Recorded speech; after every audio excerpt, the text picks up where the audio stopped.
use this mainly to work with the VC. So just Sure, basic just sort of pre-recording addresses to send out. Yeah, cool. Okay, so not live. no. Sure. Easy. That's nice and easy.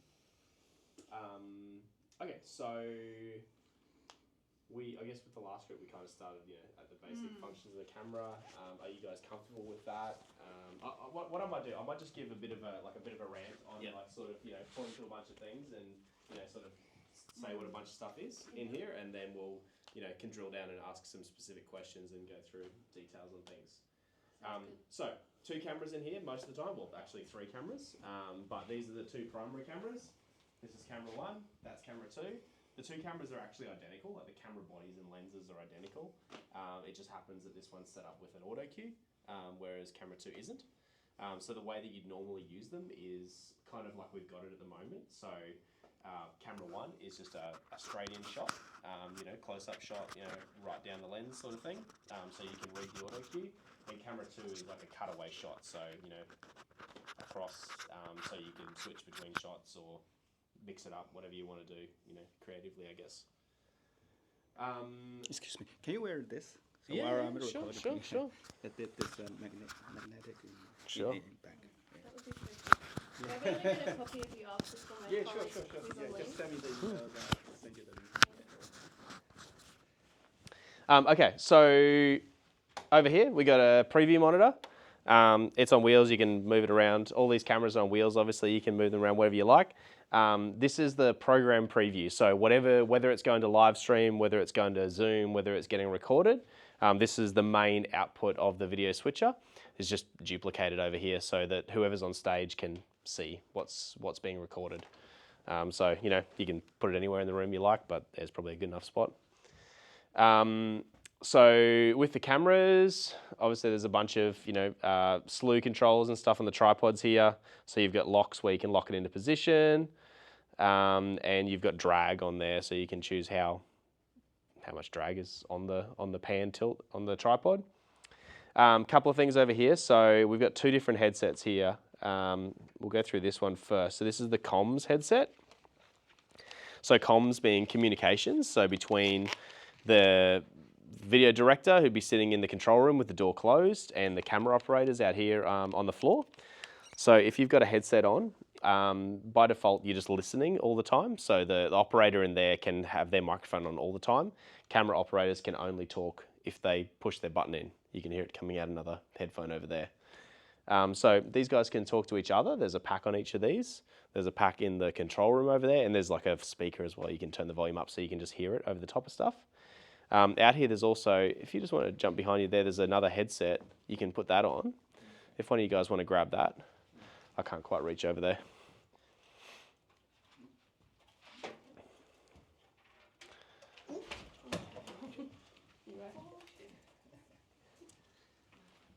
So this one's, what we'd call the floor audio headset. So for somebody out here as a technical director or whatever you may be doing, there's a, Velcro pouch where it is there. You can put on your belt if you like, or you can just hold onto it. So you can push the button to talk. Hello. And I can hear you. Can you hear me? Yeah, and I can push my button to talk, and you can hear me. Yeah. That's about all you need to know with those. I think there's another spare set around as well, so you could have another one plugged in here if you wanted as well. But that should be all you need most of the time. One for each camera, one for a floor person, like an extra person out here that can tap people on the shoulder or give instructions, and then one in the booth for the operator. The other headphones here can be sort of shared around either in the booth or out here. I'd probably just leave them out here. So just audio monitoring headphones. So something we discovered before was people were plugging the headphones into the audio out, which is incorrect. There's actually headphone output on the side of the camera up here. All right. And the important thing for this is so that you can monitor the microphones going into the camera. So it's all set up as auto gain, so you should be able to just let it go and do its thing and it should auto adjust its gain. But you can choose up here with this selector whether you want to listen to channel 1 or whether you want to listen to channel 2 or whether you want to listen to both of them together. So you can just check, you can identify, like if 2 people are wearing a lapel mic, you can identify, is that microphone working properly? Does it sound good? How would you do this Like- is channel 1, channel 2. Yeah, let's grab a couple of those microphones. I mean, like Michelle and listening I- to audio and then talking over comms to it. You couldn't do both. Yeah, okay. You could put one on each ear, actually. You could do it, I suppose.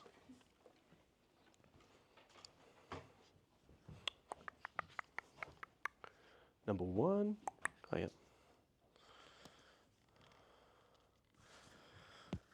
So if one of you guys wants to grab those headphones and have a listen to the audio level on these. These ones. Yeah. Check, check, check. So you can see, like obviously it's metering over there. I'm on channel 1. Michelle will be on channel 2 once she turns hers on.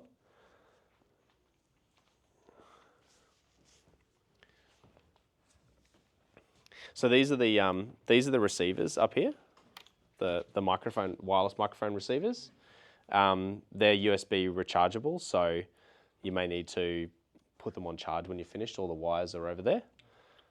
So that's automatically paired. Yep. Can you hear me? I'm on channel 2. I think you're on mute, Michelle. So the switch on the top. No, it's not mute. Oh no, like it needs to pair maybe. Oh yeah, it's not paired. Yeah, now it is. Oh, there you go. Now it's on. Can hear it now. Yep. Yeah, There you go. You can see it's both metering. So just to describe this over here, you've got volume up here as well, just on top, which is your headphone volume.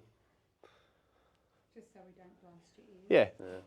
But you can choose over here whether you want to listen to just me, I think that is. Yep. Or just Michelle's microphone over there. Yep.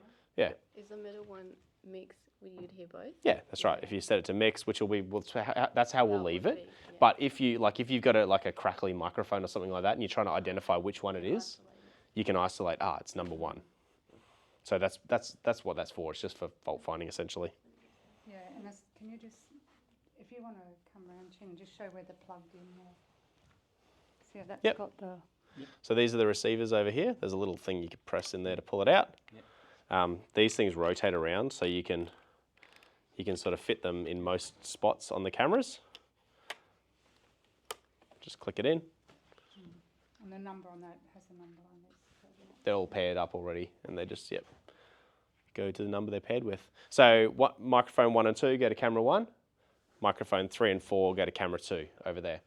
And you can use all 4 microphones together, so you can record the audio from all 4 microphones, like on the live stream or on the ISO record. It doesn't have to be in the same camera that's live at the time, but we'll get to that later. On the front of camera 1 is the auto cue. So it's just a TV down here, obviously, with a piece of glass that reflects, so that when you're sitting, you've got to be in the optimal position, which is probably a little bit lower than this, actually. If it's at actual eye height, you'd be able to see it full screen, so maybe that camera could actually go up a little bit higher. Would probably be helpful. Yeah, well, the headspace you've got.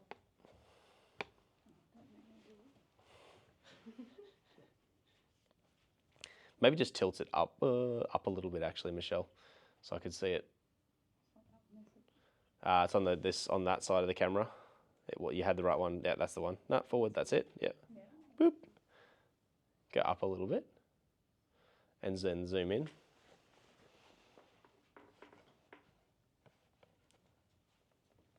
Go up some more.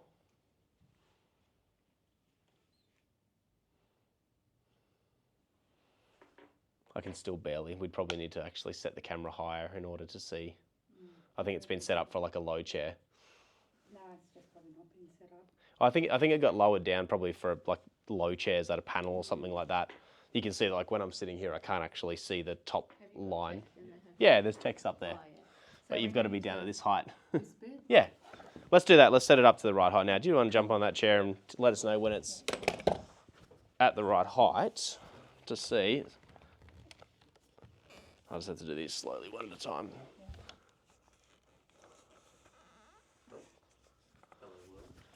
I like the shot of you two there, though. I was looking for it. I was like, it's very dim. At first I thought you were just saying that. Oh, It's the first thing that was transmitted over the internet. Hello world. Is that better? Yep. I just want to record Chin and you looking so intelligent. Yeah.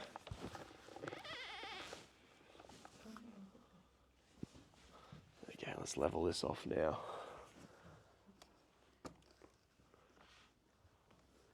Where's the level gone? There it is.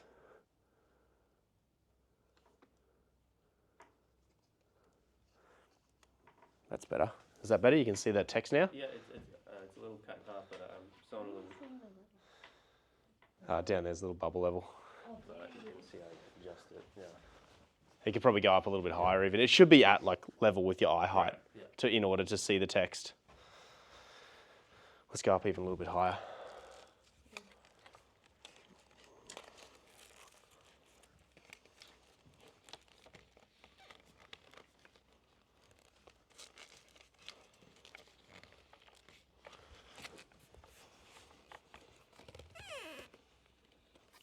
It's quite heavy on the top of that.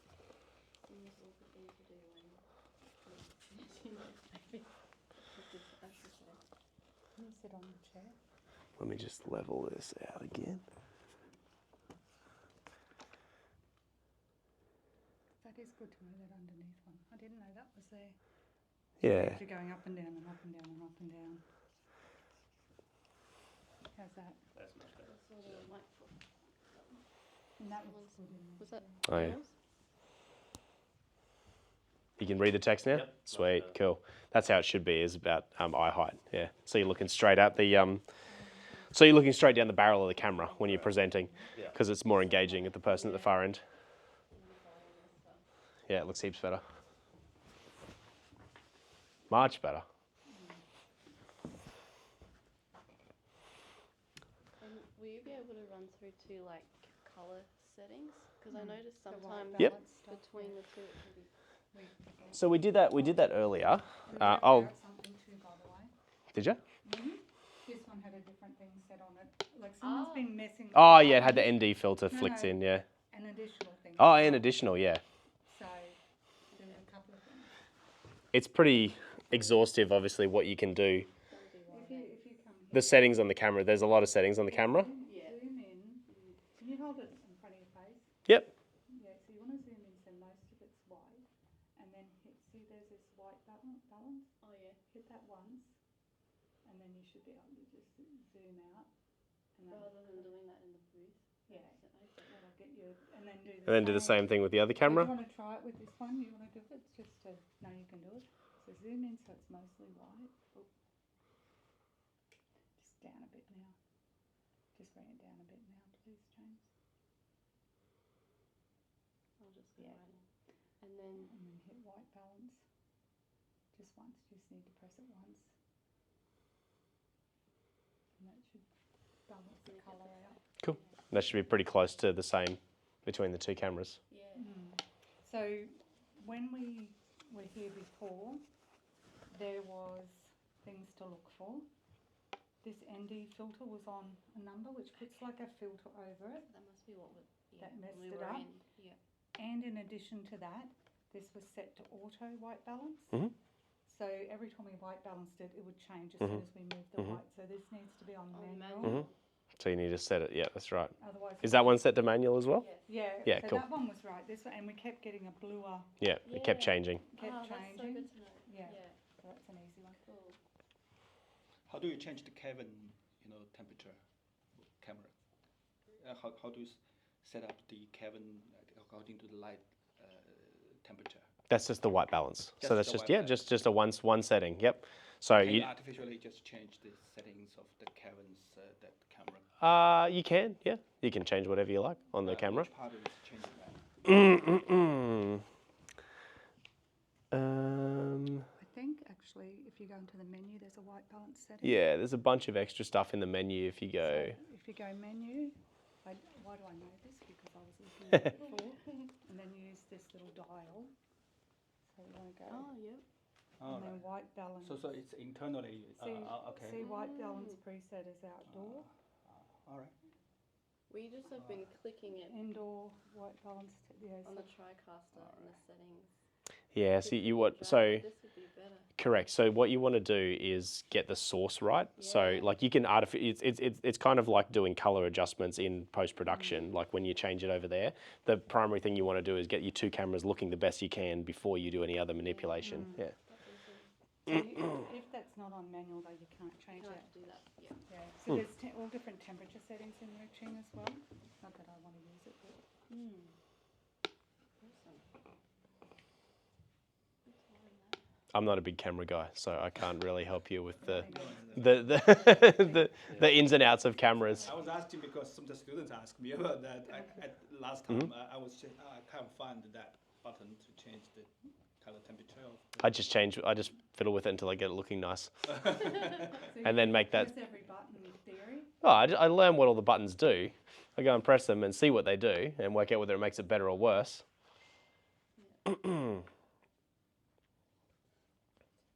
Yeah, sometimes when you do color grading, you sometimes you need that. So you need to adjust the color temperature. Sure, that would typically be in post-production though, wouldn't it? Yeah. This is we're just talking about just recording here, so this is just the source. You can do color grading in whatever post-production you want. Yeah. Okay, cool. I think we understand out here. The sound. We did that. Didn't Yep, we tested the sound. So the important thing again is just to make sure that before you start recording something, you check each of the microphones. You see that they're all metering. Just make sure everything's working before you start doing something, I guess. And if you put matrix back on audio,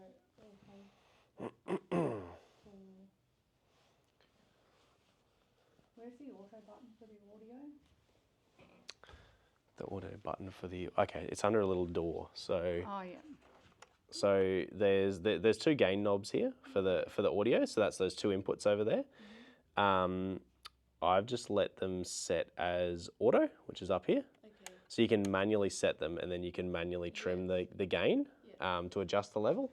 It seems to work just fine on auto, so I just leave it on auto. That's good. But if you're having trouble, someone may have pressed that button. Yeah. Cool. Okay, cool. So the only thing to know out here is the rack over there.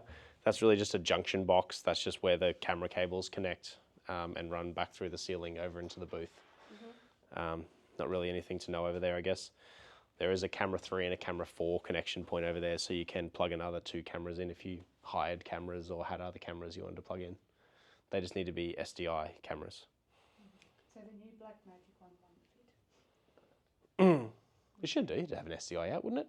No, because we brought it in here to try. Oh, it didn't. We did, didn't we? Yeah. You're right. When you say the new one, that's not like a new one. The Blackmagic camera Yeah, we've got in there. We've just got the one. Yeah, just the one, yeah. As in new as in compared to these Yeah, ones. yeah. Yeah. More new.